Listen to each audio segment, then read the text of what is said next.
if you've been injured as a result of a defective product, that is what is called the product liability area of the law.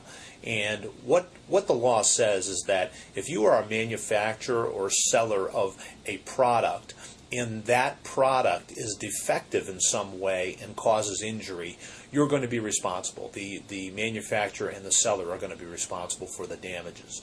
Now, what is a defect? What type of thing is this?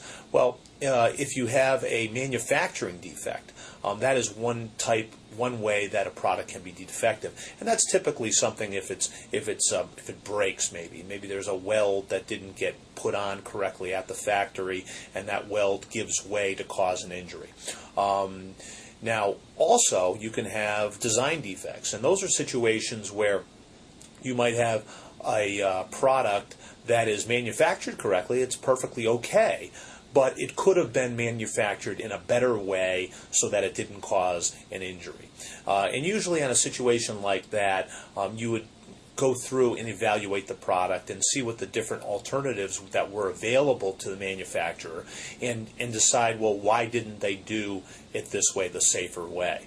In a situation like that, you may hear of the types of cases that happen there are things like you might hear ATV cases, all-terrain vehicle cases, or automobile cases. Sometimes you'll have a situation where an SUV will, upon impact, roll over.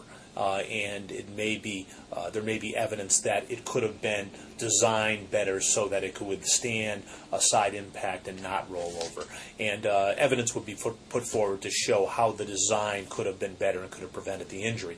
So those are the types of cases that would be involved in a design defect.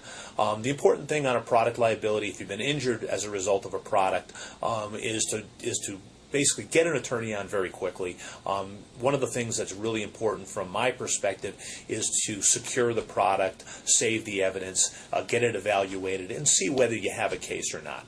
But that's very important, because sometimes if you don't do that, the evidence spoils, the product is hard to recover, and then it just becomes harder to determine whether or not you may have a case.